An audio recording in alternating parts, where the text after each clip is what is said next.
at the Esther Press Conference, and I just sat down with Melissa Batt. Melissa, welcome to Spark Media Conversations. Yes, I'm so excited to be here. I know, it was so fun. You came up yesterday and you're like, I follow you online because you and I have a mutual friend, Tori. Shout out to Tori Shira. Shout out to the amazing Tori, who I was just on her podcast, The Unlikely Housewives. Yep. So she is crushing it with that. And I was like, any friend of Tori's is obviously a friend of mine. Yes. So this is so fun. And then I started talking to you and found out that you have a podcast. I do. And let's talk about your podcast for a minute. So it's Priorities on Purpose. What made you start a podcast called Priorities on Purpose?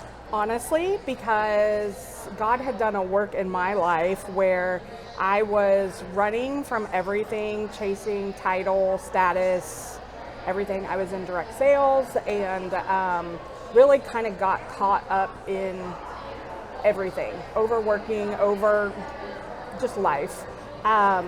And my main priorities, definitely, like we can say it, but I wasn't living it. And so God called me out on that. And as I started slowing down and paying attention and really like living out my main priorities, I recognized that there's so many others that are in that same place.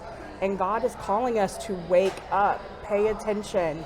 And to pay attention, we have to slow down. And we got, like today somebody said, you got to notice. You got to notice what's off and what's wrong. And so I started paying attention. And so what does that look like? Yeah, what does that look like practically? So, it sounds like you were in, probably a very sort of competitive environment where you're focusing on growing your business, doing all of these things. Did you get burned out? What was the sort of the catalyst that made you, and then kind of how did God work you through that? That's a long story. We'll take the Reader's Digest. Definitely podcast episodes on that. Okay. Not to plug my show, but yeah, we'll talk about that. But we moved. I know that in 2018, God kind of gave me this word to start speaking up.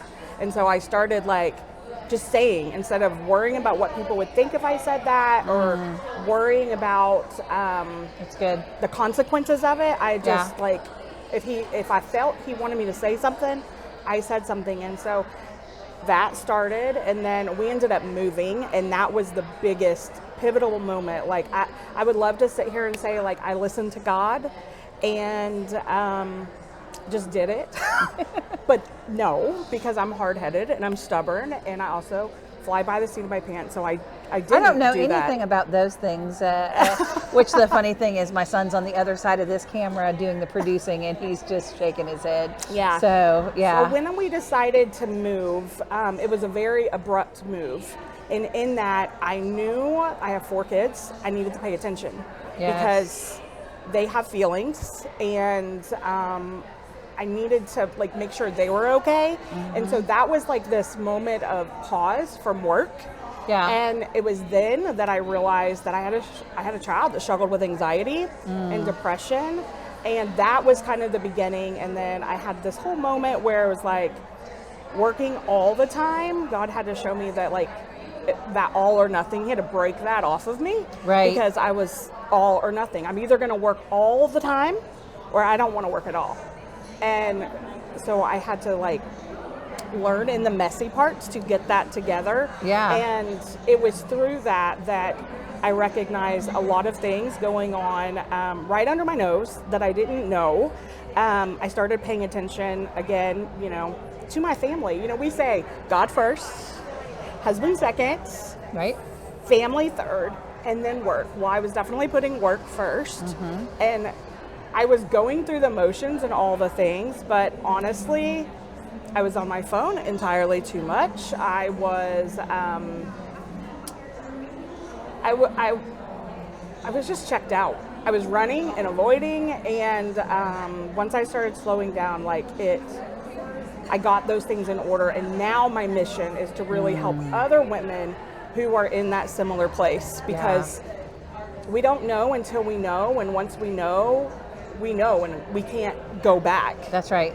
And so that's my mission now. I love that, and that is so important. You're right. For a long time, I'm like, I'm on social media because it's my job. I've got to be here. I've got to be in all the places doing all the things, because if you want to succeed in writing and having a book deal and speaking and all these things, that's what these conferences teach you that you need to do in order to get this worldly success. When my husband looked at me one day and he goes, "Baby, I am so tired of seeing you on your phone. When I'm with you, I want to be with you." And God did something in me where I'm like, I need to be present when I'm with someone. I saw too many people where I'm engaging in conversation with them and their phone goes off and they instantly go to that instead of dealing with the person in front of them. Yeah. And it's not the way God meant for us to be. And I'm not saying that I hate social media or that it's wrong. I think it needs to be put in but it needs to be put in its proper place. Yes, absolutely. I know I have a child now who's getting ready to get married. He gets married next month, and it's very clear that when we are around, he does not want us on our phone, and I have become aware of that. And so, like, if I'm on my phone, he is quick to call me out, and he gives me permission to quickly call him out as well. And it's a beautiful thing when we can just be in the moment. It's actually something God's teaching me right now. Like, instead of, when we are driven, I'm a high achiever. I'm just guessing. Might be. You're a high achiever. We have these goals, and for so long I was flying by the seat of my pants and didn't have any goals. It was just like living life. And then, except for like, the awards, I wanted the recognition, I wanted the, accolades and all that. But then I started like being so goal oriented that I got on the other side, and God's like, no, like, yes, you can have goals, but I don't need you to, like, not everything has to be that intentional. Right. Now it's like let's live for today, which is, sometimes I always say I miss the obvious. Yeah. Like the things that make the most sense is like, duh. I miss those. So God's like, yeah, like you can be about like where, where I'm calling you. That's God saying that to me, like, I know where you're going, but you don't have to be so about that business that's in the future. Right. Like, worry about today. Yeah. Which scripture is says, all over that. Right. Yeah. Don't worry about tomorrow. It has enough problems of its own. Right. Yeah. Let's deal with today. Yeah. All right. Well, let's give your podcasting advice. So you've been podcasting for a while. Yes. What would be one tip that you would tell somebody brand new to podcasting that you think would help them on their purpose and their priorities with their podcast? Do you like that alliteration? Purpose, podcasting, and priorities. Yes, I love it. I can't. It's hard. I can't just give you one. Okay, give us all. Give us all the goods. Number one, you just have to start. Like, if you know God is calling you to do a podcast or use your voice, you just have to start. And what does that look like? Does it mean like learning all the things? First of all, learning is a form of procrastination. And we can learn all the things, but eventually we have to take action on the things. That's right. And so just put a record on your phone. And if that's what is necessary to get you started, you just got to get started. And then, the obvious one for me now, as someone who's been doing this, is batching. Get it done. Good. That's right. Get it done. Set an hour aside. Get as much done as you can. Repurposing the content. It doesn't have to just be for your podcast. It can go on YouTube. It can, turn it into a blog. That's reels, all the things. But the biggest, for those who are wanting to do it, you're going to kind of continue to be afraid. You're never going to feel like you're ready do it anyway and do it afraid. You don't have to be confident in it. You just have to have courage. Yeah, that's so good. That's one of the things that we teach people in the Spark Collective, because some people will come in, they'll come into the community, we do mastermind meetings with them, and so they'll be in the library, they'll be learning, and they talk a lot about, well, what they want to do, but then we hold their feet to the fire and was like, what's your launch date? When are you going to do this? And then everybody comes around one another and celebrates one another and cheers people on. And so that's a really exciting part of what I get to do, because you're right. A lot of people do get analysis paralysis. They get stuck.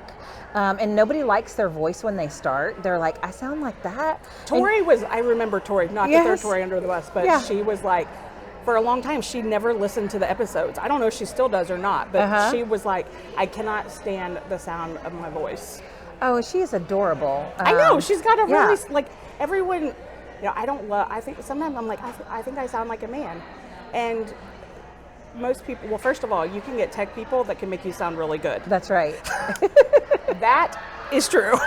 When I heard, like, it was actually her podcast editor that, when I heard myself, when I was on her podcast, I was like, okay, I don't sound as bad as I thought I did. So good editing is another helpful trick. Yes, absolutely. Find a good editor, and if you need a recommendation, we can give you one at Spark Media. We use Philip Productions, and my son Ian is Philip Productions, does an amazing job. So we'll give a shout out to our producer Ian for making us sound amazing. So thank you so much for being here. Where can people connect with you? I love to be on Instagram. I hit and miss in stories, but always check my DMs, email, wherever. And who are you on? Melissa Batt Official. So 2 T's, B-A-T-T, Melissa Batt. Awesome. Also has all the things. All the things. Find all the things at melissabatt.com. So thank you so much for being with us today. Thank you so much, and I'm fun. so excited that I finally got to meet you in person. So cool. These events are awesome. Yes. Thank you so much.